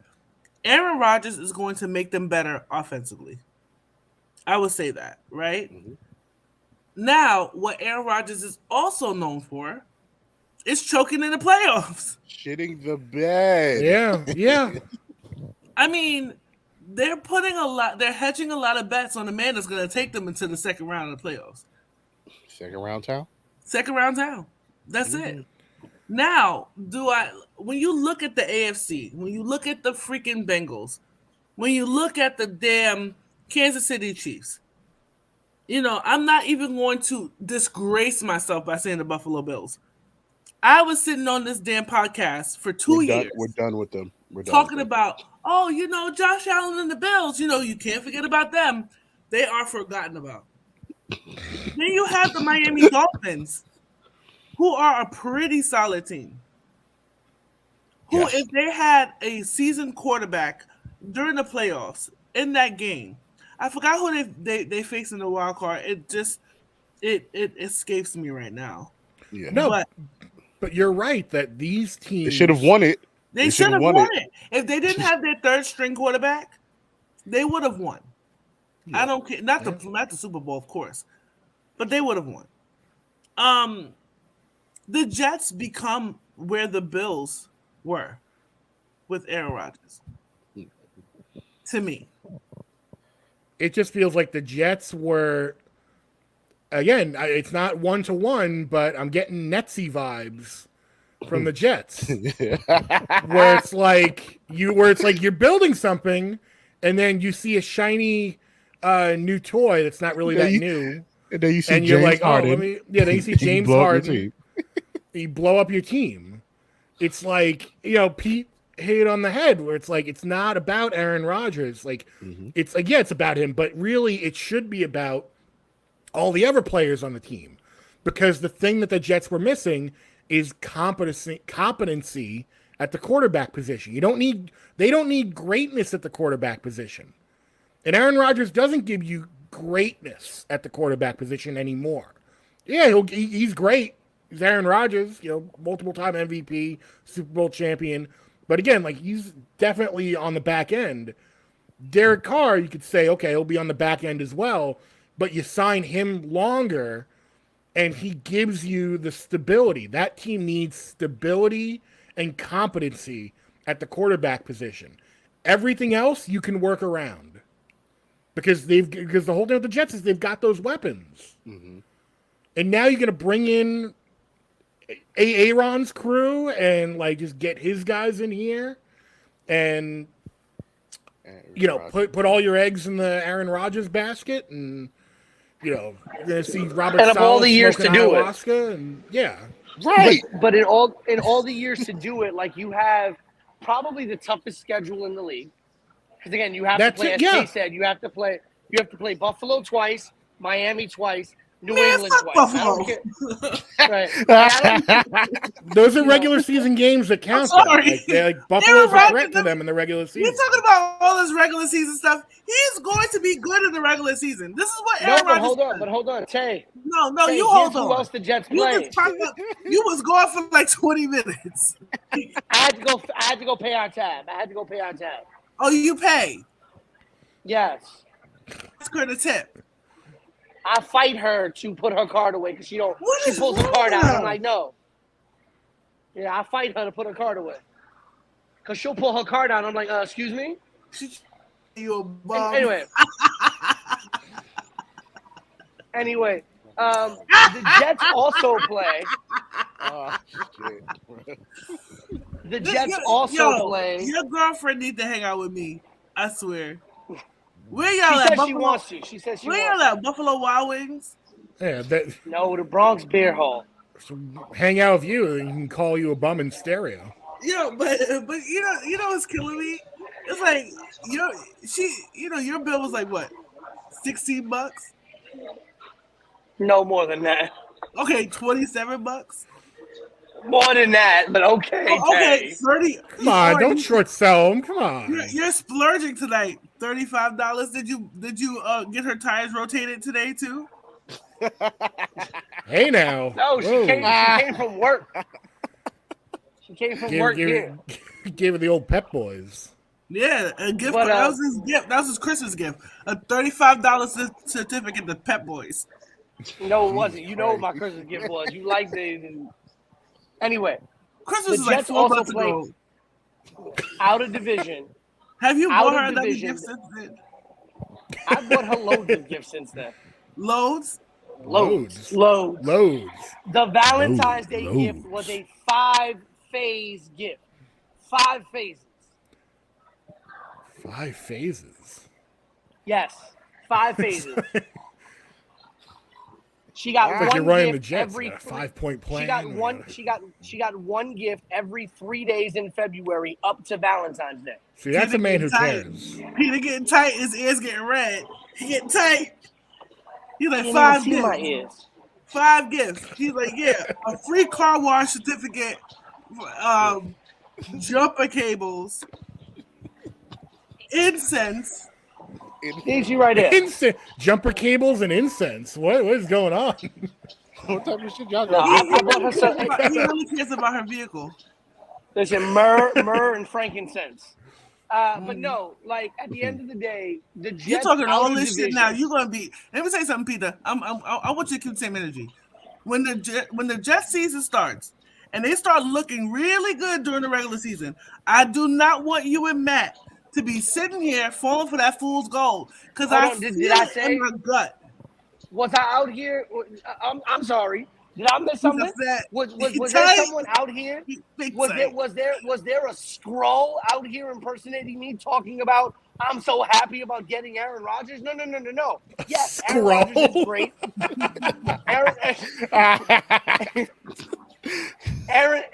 Aaron Rodgers is great. Aaron Rodgers will get us some regular season wins. Aaron Rodgers, I don't even know, and I'm going to be very honest with you, I don't know if just because we get Aaron Rodgers, we're a playoff team, and here's why. Because again, we have to play 12 games in our division, which is a tough division in and of itself. That's 6 games there. Then you have an out-of-division schedule that includes the Super Bowl champion Kansas City Chiefs. We play the AFC West and the NFC East this year. We play the Giants, we play the Eagles, we play the Commanders, we play the Cowboys. We play the Chiefs, we play the Chargers. Y'all gonna go 3-1. Y'all gonna go 3-1 in the NFC East. We play 3-1. We play the Chargers. You're beating the Commanders. You for damn sure beating them Cowboys. Oh, for sure. Guaranteed. For sure. Guaranteed. Tell you who you're gonna beat too. But then we got the Chiefs. We got the Chargers, we got the Raiders, and we got the Denver Broncos, who are hoping for a renaissance under Sean Payton. I just got Wilson. You 5. You just got. Name me 5 winnable games. She gave you a 5-phase plan. So what we're gonna go? So what are we going? 5-13? No, you guys are going to be over 500. Because we split. Let's say we split against Buffalo. Let's say we split against Buffalo. Let's say we split against Miami. We split against the Patriots because you're beating Miami twice. I don't think we beat the Patriots twice. You're beating the Patriots. They're gonna beat the tar shit out the Patriots. Yeah, you are. What are you talking about? That happens. The Patriots. That happens. I'm going in darkness retreat. Yeah, we have such a tough schedule this year. I have my Mother's Day really card. tough schedule. And so I'm very worried. To get to his mama. He ain't gonna do it. He's gonna pocket it. He's gonna be like, "Oh, thank you. I'll give it." And then he slides. Yo, he goes into the forest and like smokes peyote, and then he chews peyote, and had a vision that the New York Jets were gonna be his destination. And to Vin's much earlier point. To Vin's much earlier point about Rodgers being boring. I mean, what did you expect from a guy out of? No, to your earlier point about Aaron Rodgers being a boring guest. I mean, what did you expect out of a guy from Chico, California? Okay, and who went to the University of California at Berkeley? This man is the living embodiment of Cheech and Chong in the 21st century. Aaron Rodgers is a shitty person. Yeah. In the next 10 years, these Green Bay quarterbacks. In the next 10 years, it comes out that he's stealing from the welfare in Green Bay. Yeah, we gotta watch out. Someone put some cameras on Jordan Love. We gotta watch it. Right. Aaron Rodgers is gonna be stealing money from people in Queens and the Bronx. He's next. For real. Rodgers, now that he's in New York, he's gonna be selling candy bars. He had to turn off the camera so he could make sure that he didn't see us. Let us see that his girlfriend paid for that whole meal. paid for those chicken tendies. He's like, he said your order was $12.16. My Venmo is at Peter Risotto. Jets fan for life. Jets fan for like 12. Like 12. Yo. Jumper cables. I'll say this before we move on. I said this before. I'm gonna say this again. Aaron Rodgers is a bomb. That too, but him specifically. Pete left. He tight. Nah. He was leaving. But why you didn't say goodbye? He's coming back. Bring a guest on the show. You can't even say him and Matt. They're not even nice to our guests. I'm sorry, Vinny. Aaron Rodgers. Where's my 5-point plan, Pete? Aaron Rodgers Exactly. He can be is the too. Dallas Cowboys of the NFL. Yes. Aaron Rodgers is the James Harden of the NFL. Mm-hmm. He will let you down in Every the worst single possible moment time. Multiple Every- MVPs, but nothing recently. with to show nothing for to it. show for it. Damn. Like, what are you? Mm-mm. I wish Matt was here because he'd be like, that man. And I'm like, He was trying to get on. I saw it. Yeah. He kept trying. you know, but the powers that be did not want it to happen. That man. No, That Spectrum. man. Yeah, That Spectrum man. Cable did not want to. Oh, Not Spectrum. Do you remember the triple play? yes. Yes. 877-393 4, 4, 4, 8. They gave Daddy Yankee a bag to do that. Yeah. That was not even Daddy Yankee. Oh, that was Nah, that was the No, rip that off. That was Daddy Mets. That was like Sorry, y'all. Daddy Mets. Yo, Daddy speaking Mets. about the Mets. poor Edwin Diaz. Boy. And I'm a Mets fan. I'm a hardcore Mets fan my Damn, so entire you life. just like all the losers, huh? You like the Jets, you like The Nets. and you like the Mets. I mean, I like the Rangers. The Rangers are doing good. I went to Got my ho- first hockey how about game that over the hockey? weekend, by the How way. was- Let's how do was that hockey. It was okay. Well, Yeah. It was. I mean, I didn't understand fuck all what was going on. You don't need to. I was sitting there like this. But yeah, Edwin And then- Diaz. and This, I went to an Islanders game, and they were like, "Let's go Islanders," and I was like, "Long Island is a place that I know we always rag on the Bronx. Long Island. Long Island is like where the bottom. I think it's the bottom of the barrel of New York City. Wow, New York. big slam on Long Island tonight. Long Island is the Bronx with a Gucci belt on it. Yeah, Listen, Poppin' I'll take as perks. someone who comes from Staten Island. As someone who comes from Staten Island, I'll take the Long Island slander tonight. you Oh, go- no, you- Staten- I Oh, knew man. you came from Staten Oh. Island for some reason. I just knew it. Damn, the best thing about y'all is Wu-Tang and that's it. Like, Now the pizza, you got to come out for the best pizza Never. in New York. Never. never. Well, that's your problem then. Never. No, That's that's your your problem. problem. I'm not getting on no No, boat. I'm here I'm getting not- fat I'm off not pizza. paying- I'm not Or paying. paying I'm not $20 paying on the that Verrazano to Verrazano. go over. Yeah, no, Like, No. not for something I can get in Park Slope. Right. I can get right across the Verrazano Bridge, right in Park Slope. No, Right, you take the bridge. ferry. You go- Not riding on I a had boat no for idea you pizza. guys even. I had no idea that you guys even had a train out there until I went. I've been to Staten Island maybe 5 times in my entire life. Twice is to go to the Statue of Liberty or something like that. What?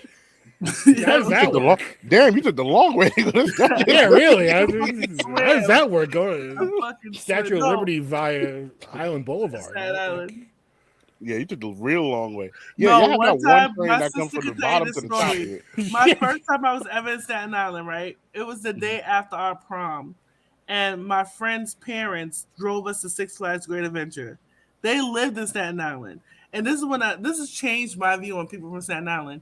Supposedly, their car broke down around the corner from their house, and we had to take the bus, the S79, from Staten Island on Highland Boulevard into Bay Ridge. And I was like, "Fuck Staten Island" ever since. Well, it's then. on them. Don't judge the whole island. Just 'cause- I had to. I had Well, to. well, you're gonna come here because I'm gonna set you up for Familia. So Oh my god. Oh my god. No, you can bring him to Park you're Slope. gonna be for that. spending a lot of No, time around Park Forest Slope. Avenue. You can bring him to Park Slope for that. No, do you know that I've gone to Staten Island every Friday this year because my mom's dentist and doctors are out in Staten Island. And Yeah, then best my work- dentist in New York, baby. my work phone got stolen at Staten Island Mall on Christmas Eve. Yeah, best robbers in the city, baby. Like, That- Yeah, you bigging up that false borough, man. That false You borough. bigging it up. false borough. You know what though? I always tell people I would rather live in Staten Island than Then a lot of other places in the country because it's close enough to everything. I can Okay, go to. there's I'm only right next to three- New Jersey. I'm right next to Brooklyn. I'm right next to Manhattan. There's only I would rather. I'd rather live than Staten Island. Would I you mean, rather live in? Rather not live than Staten Island. Oh yeah. Okay. Pensacola, 'Cause- Florida. Yeah. Like I've got a bunch of most of my Mobile, family lives Alabama. in. Most of my family lives in the middle of nowhere in Pennsylvania, and every time I visit them, I'm like, This is cozy, I guess, but like in I would never want to live Lancaster? here. I've been to Lancaster. The Amish, you been to the Amish country? They I went make to the best cheese out there, yo. The best cheese, shoe fly pie. What is a shoe fly pie? It's like this. It's like molasses pie. Nah, So hard it's pass. just like very sweet. Very Flag on the sweet. play. yeah, yeah, get that shit out of here. Get all that out of here. I mean, look, I would rather just stay here and shove Zeppelis in my face instead. But You can do I that. can eat some Zeppelis right now. I think that's gonna be my next cheat meal. Are I'm you on saying, you and Emilio, you go out, go to Nino's. Yo, he's real set on that. He's real set on that. You know, Listen, you know what? I think we're gonna have to spin the block on that idea we had for Valentine's Day and just have it on just have it in the middle of a random show. Just have him pop on. be like, Oh, we have a surprise for you. I'm like, wait, what? Yeah. What the hell I was gonna say? Back to Aaron Rodgers and the damn Jets, right? So we were on Edwin Diaz Oh fuck, I forgot about Edwin Diaz. because they got the World Baseball Classic, which I don't care about the World Baseball. I know some people do, and it's a more recent thing, so they're trying to grow it into something. But as a Mets fan, it's like this is what happens. Like Edwin Diaz goes and plays the World Baseball Classic. He gets injured now. Like he's probably out for. They'll probably be out for the season or some bullshit. It's not the Olympics. It's the World Baseball. Like, just don't do The it. Mets just be metting, and they have enough money to not be metting, but they just continue. Oh my to god, do so. there's a song that they play when he comes out the close, The Timmy Trumpet. and I Yes. can't get that. That song has been in my head all morning since I heard the news last night about what he did. Yeah. It's been in my ear all day, and I'm like, la la la la la la la la la la la. Let it stop, make it stop, please. Well, While we're on baseball, the new pitch clock that's being I implicated. think it's gonna be a great idea. love it. I love it. Hurry it I'm up. tired Don't of stand these baseball around. games being 7 hours long. Yo, Yeah, this whole Yo, idea, because I know some players like fuck Manny Machado, like he's like, oh, the pitch clock is gonna ruin the integrity of the game and stuff. Well, you know what? Yeah, like the You freaking know what? Houston You guys Astros. fucking. You know what? You guys. No, here's the thing. Like people wasn't You taking guys steroids. fucking. If you want to make that claim, steroids aside, you guys fucking ruined it. Because how many times do I got to watch a 5-hour game where the guy gets out of the box, he chews his gum, he spits out some tack, he fucking scratches his balls, fixes his cap, and then gets back in the box, gets out again? No. You got 18 seconds, baby. Get out there. Yeah, shit, Hit or it. get off the pot. Yeah, let's do it. Like someone put out an example. I think it was Jeff Passan put out an example in the preseason where it was like runner on every base, and batter comes up, he doesn't get in the box in time. They call a strike. Game over.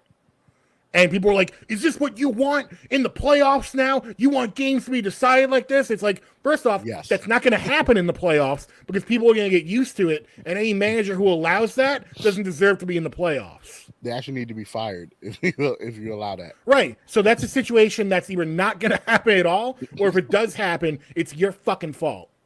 Right. So here's how it works. There's a 30-second timer between batters and a time limit between pitches. After receiving the ball from the catcher or umpire, pitchers are required to begin their motion within 15 seconds, with bases empty, or within 20 seconds with runners on base. This also applies to the batters. If the batters are not in the box in time, of course, they will take a strike. If the pitchers do not throw the ball in time, they will get an automatic ball. This is done to speed up the game, which we were just saying. And we it do not like has 7 hour. It's already worked, not only just in the minors, but in spring training. Games have gone down from being 3 hours and 20 minutes to some games are 2 hours and 15 minutes. Right. Perfect. Yeah, like the little league and games. these people that are claiming, oh, like this is not your granddaddy's baseball anymore. It was 2 hours and 15 minutes a game back in 1978. They said So this is bringing it back to your granddaddy's game. Like, this is what you want. You just don't know it because it's a pitch clock in your face. It's not some unwritten thing that is like behind the scenes. They dragged it. Let me tell you something. These marathon games made it impossible to watch. I love, I am not what you would call the person who's well versed in baseball, but I would watch during the playoffs. Right. And I would, I'm I don't mind the Mets so much. I love the Yankees, but I don't mind the Mets. But it's just like the games got longer and longer and more unbearable to watch. So hopefully this marketing scam that they're trying to do. Marketing scam. Hey guys, the game's gonna be faster if y'all want to watch. Come watch it. Come watch it on TBS. You know the game? Yeah. Braves versus Mets for the 20th time this season. Oh my goodness. And I think almost every single Mets game I've ever gone to, they played against the fucking Braves. Braves, Phillies, or Braves, Mets. And I'm like, I think are these the only people they play? Oh man. But yeah, well, it's also old people, like older baseball fans that rail against this stuff and are just like, oh wow, like baseball's changed, and this sort of sepia toned image of Ken Burns documentary and fathers throwing baseballs with their sons in the backyard. It's like, I'm sorry, that's not the game anymore. With somebody's wife coming out with pie and everything like that. Yeah, look what they do every year now. They do the Field of Dreams game. What's more cornball, like white America, than like, we're gonna look at this Kevin Costner movie where like, fathers bonding with their just say how much I love me some Kevin Costner. He's I'm sure he's a nice man. I'm sure he's great. Let me tell you something. I don't know if it was like a nice fetishized thing. I thought he was the hottest thing ever when I was a little kid. And now in Yellowstone, he gives me granddaddy vibes. Oh, we know that's what you like. Shut the fuck up. We know that's what you like. Like those granddaddies? We know what you like. No. Oh yeah. I like Kevin Costner. It's like not about daddy, me right like those gills. Oh, it's not about you right now. Okay. Those gills. That. Oh man, guys, that is a wrap for this episode. Shouts to Mighty Vin. We appreciate you. Yo, we need to have you on the show more. You know what? Shout outs to me because I'm the reason why they got you on the show today. So. Tay was in my ear. I was like, book it. There we go. Tay gets what she wants. Thank you. Oh, she does. The queen gets what she wants. We're definitely gonna have you on more, but please. Oh, I would love it. Oh, please! I want him and Matt on together. I have to save my comment for when we go off. Got you. I will let you know. Matt was here for like a second. Got into it a little bit and then left. I guess he doesn't want to smoke. No, he can't handle his little ass. He had to jump into his little Winnebago and head on to. Hey! Y'all gonna leave my brother alone. He's not here to defend himself. No, he all in the comments. He said, "I'm gonna talk my shit in the comments. Talk it." My man said he gonna talk shit in the comments. I was waiting. I was waiting for him to say something. He ain't got shit to say. I'm waiting. It's been 2 hours. I'm still waiting. God damn, you got to print on every single piece of paper? Like, oh man. Vin, please promote and shout out your brands once again. Yeah, go subscribe to Oddball. Teenagers are weird, dude. Like, I feel like I'm in a goddamn Twilight Zone. What's going on? What's vexing you right now? Yo, she said you are. You are. What's going on? You are. That's the second. That's the second star of the show. That's my daughter. And then her daughter, the Matt's kid. It's like. Yeah, I have noticed in a couple episodes, and that like Matt will be talking, and then in the background is like a little kid is like run directly across the screen. But you're supposed to love the kids. Then let the ladies know where to find you. For the children, yeah. Go follow me. Wu-Tang is for the children. Exactly. Come to Staten Island. We'll go to Ghostface Coffee Shop. Oh. He has a coffee. He has a coffee shop called Can Killer I just Coffee. talk about how much I love Jonathan Majors, by the way? Do it. Go ahead. I posted a tweet, and I'm going to read it verbatim. Okay. Is this appropriate for the show? How dare you? This man right here is classic off the sofa. Church on Sundays with a huge meal featuring collard greens and yams, 5 childrens, 1 nickname Man. Getting thicker than a snicker. Cut the lights because the electricity too high. Sitting in the porch in the summertime. Type of fine. Is that on Twitter? That's on the burner account. Okay. I was gonna say, do you guys follow me on Twitter? Yes. I do. I do too. You like tweets of mine this week? I did. Yeah, I posted a thing about Cooley High, and you were like, I think I'm tripolar because I have different alter egos. Like now it's 10 o'clock at night. My true personality is coming out. Like anytime between 9 a.m. and 7 p.m., you may get like 17 different versions of me, mainly corporate Tay. Yeah, I was watching Cooley High on Pluto TV, and you were like, "Oh, I love that." And I'll take with me the memory. It's always happening. It's so hard to say goodbye to yesterday. I'll make sure I add that at the end of the episode. Vinny, please let the girls know, let the ladies know where to find you. Let the ladies know where to find you. Yeah, follow me on Twitter at Mighty Vin. Follow Oddball. You have to say more confident than podcast. Yeah, follow Oddball Vin Forte over on Twitter at Oddball Podcast. Follow me over on Instagram at Vin Forte NYC. Follow WrassleRap on all the accounts at WrassleRap. It's the wrestling podcast I do with Emilio Sparks. Sports podcast is just me. I also have a Substack where I do articles can you say on that music. name again one more time? I just want to see her face when you say the name again. Emilio Sparks. There you go. Or you can follow him on Christian Mingle. Throw that ass in the press circle. 6'9". He's your Rico Suave. That's who he is. Oh man. But yeah, I also have a Substack where I write about music. I got some articles up there this month on De La Soul because we got De La Soul Day. So I did one on Stakes is High. I got another one up. You listen to hip hop? Yeah. He lives in Staten Island. He don't got no choice. The hip hop notorious hip hop capital. So you took it too far. Talk about the notorious hip hop capital. Too far. Joking. Not Vinny. Yes. Not Vinny. Yes. We're not finna do that. I'm not doing Never it. ever. I would never claim that. We'll wait for you to get off the boat in Park. Shout out to my boo. Shout out to her boo again. Say the name Shout again. out to my boo who's listening. Emilio Sparks.